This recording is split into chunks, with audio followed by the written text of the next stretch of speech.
Okay, back again. I have my exhaust fan on up there. I have my old stainless steel vent hood that I took out of my house, and I didn't really think about it, but I was talking over it, and it could have been a lot quieter.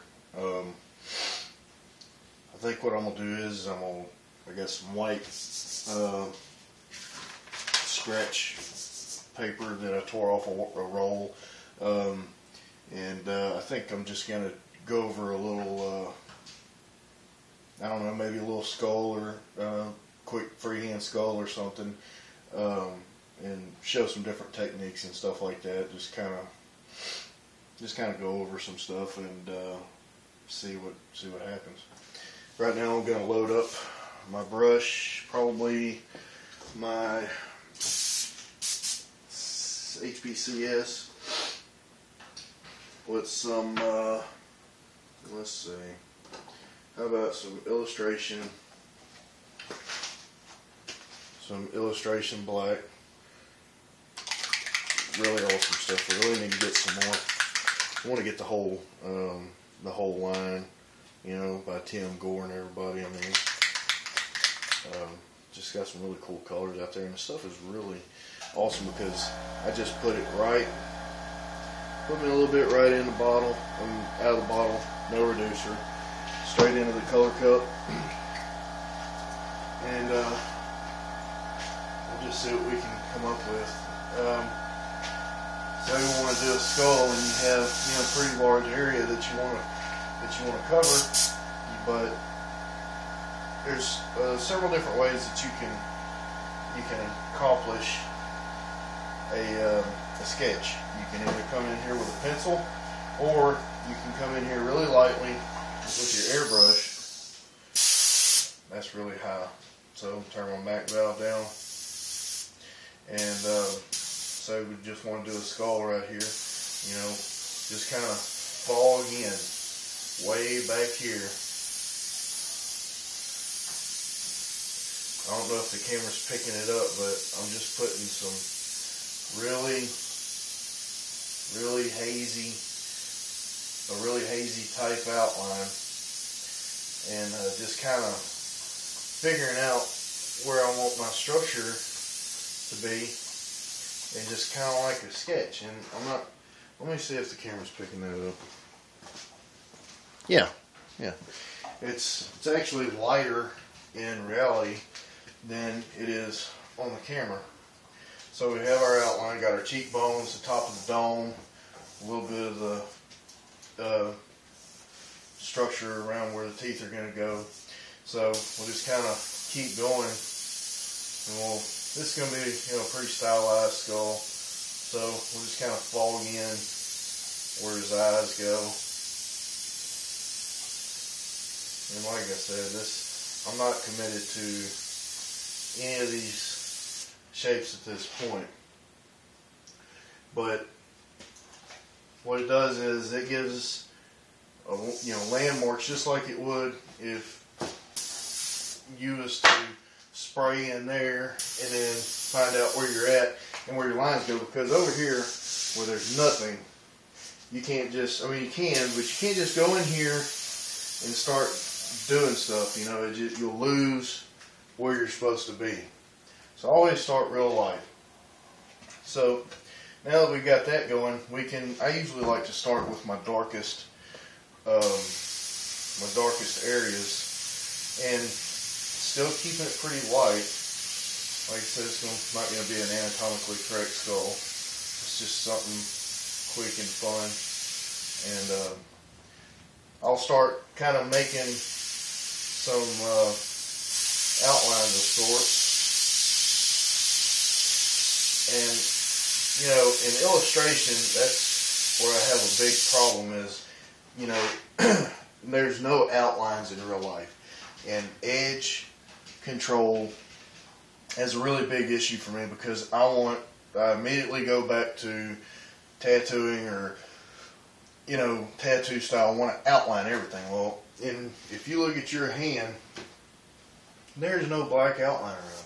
It doesn't exist in reality. But whenever I go to putting it on here, it's so ingrained in my skull that in order for me to see it, it needs to be a line around it.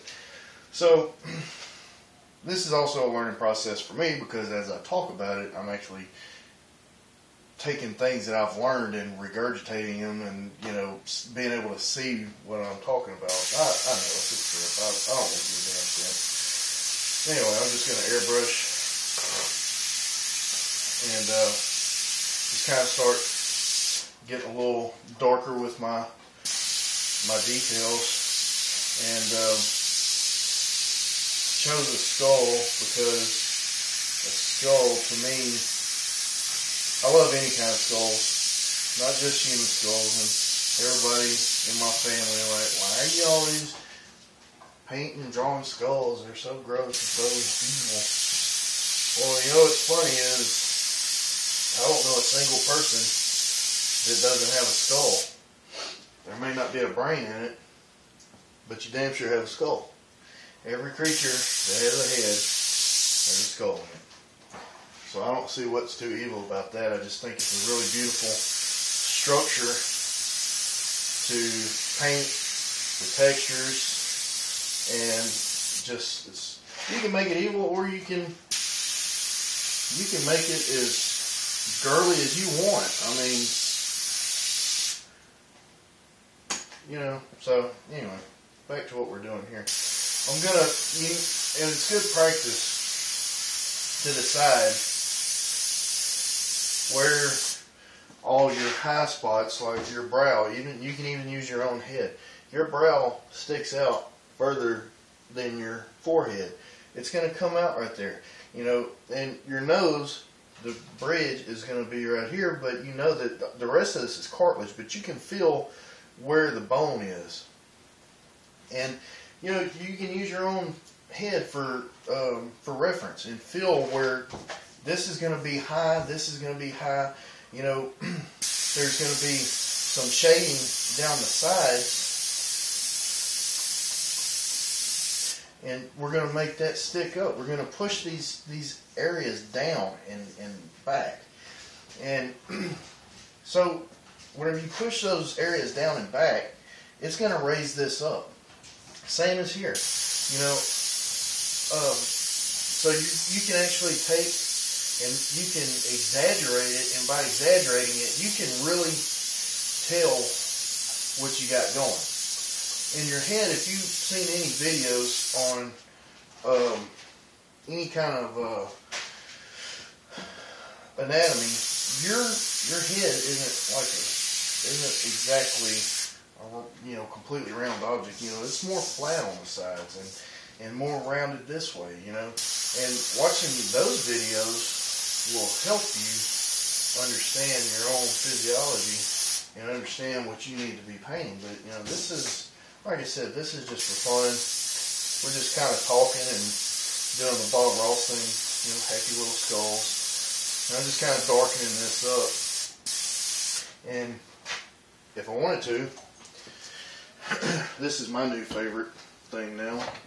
If I can find it. Oh, I have my stepdaughter give this to me, and I just keep these are my new favorite erasers from Dick Blick. I bought 2 of them, and they're very aggressive Faber-Castell typewriter erasers. And what all you do is, if you want to preserve your highlights and put some texture in there, I mean, Javier Soto, Corey St. Clair, I mean, the list goes on and on. I've watched their videos, and I'm just not, giving away the farm or nothing, but, we're just kind of talking about it, I mean, it's getting to be a really big thing that, it's not that huge of a secret, but you can be as aggressive with your painting as you want. I've done all kind of different stuff. I've even scratched my thumbnail. I've done some pretty crazy stuff. So, and you can just come back in here, dust over it, and I'm just, working on my freehand skills. I've been doing a lot of baseball helmets and I call it the t-shirt industry. I've been doing a lot of batting helmets and stuff like that. So, you know, been really having to force myself to get used to using my freehand skills. And when I'm working loose like this, it's a whole different ball game, because there is, you know, in t-shirts and stuff like this, there's a lot of single stroke stuff, and I'm used to working really loose, whereas, you know, the pros in that area, you know, they are, you know, I mean, they're precise, and I mean, that is what they do. That is, so I mean, having to blend both worlds to me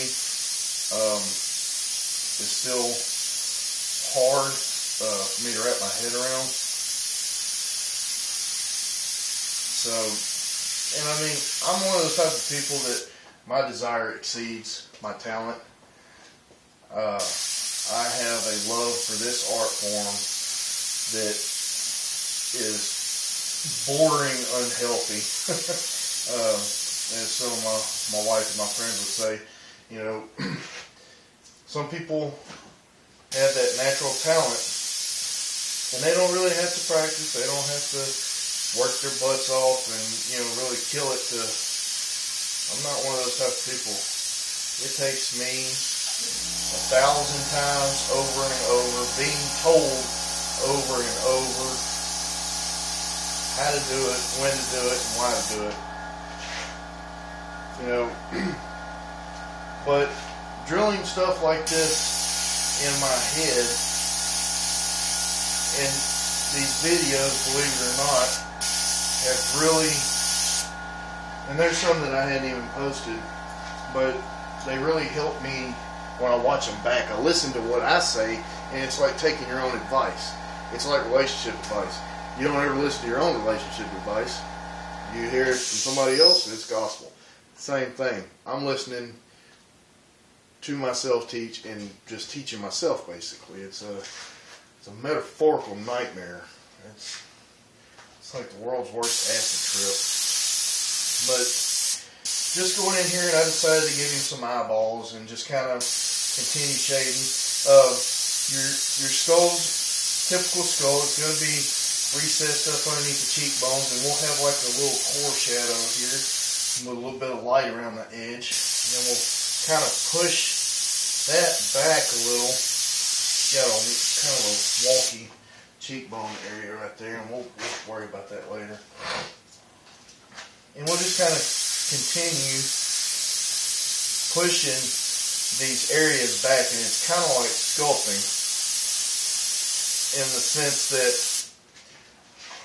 you're going to take and push those areas down and make shadows, and then you can come in there and really bust his teeth up a little bit, make him like he didn't brush his teeth, and you got some terrible dental work done to him.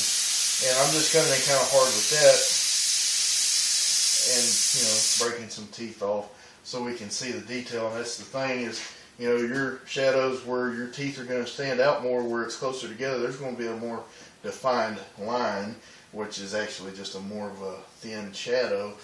You know, you kind of give the illusion that you give that some definition. And the same thing right here.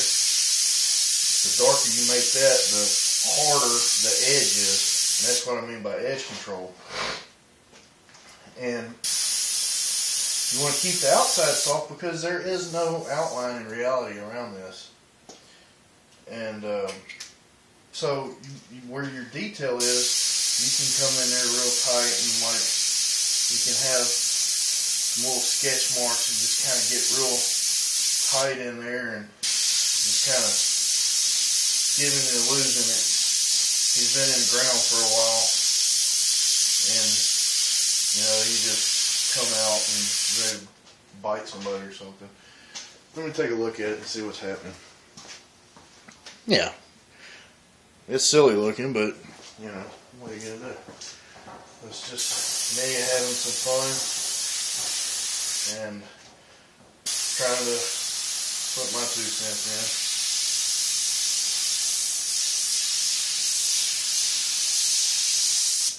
Plus, me talking and airbrushing is really distracting me.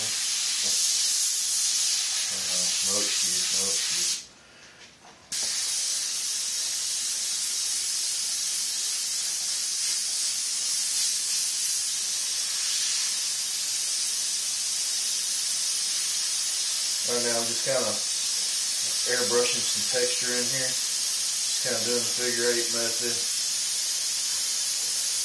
Kind of coming around here and just kind of wiggling my airbrush around and doing all kind of crazy stuff and giving it some texture. They got texture stencils and they got a million and one different things to use for texture.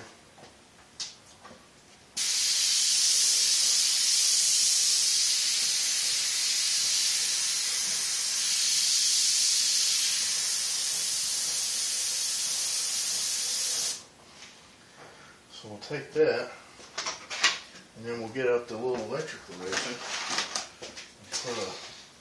And you know, this is another thing that I've been learning is if you really pay attention to an eyeball, it is not white. So we put some tone in there, some color in there, so we'll have something for the highlight to shine out.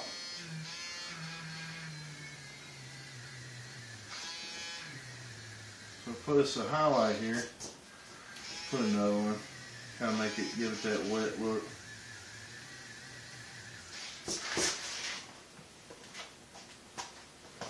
And yeah, this paper is like some kind of butcher paper. It's not the best thing in the world for what we're doing, but you know, we're just having fun. Nothing serious.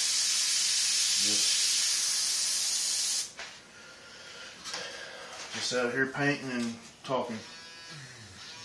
This could probably almost be considered an air blab. So we got some highlights in there, and we can continue on with our texture. Push these indent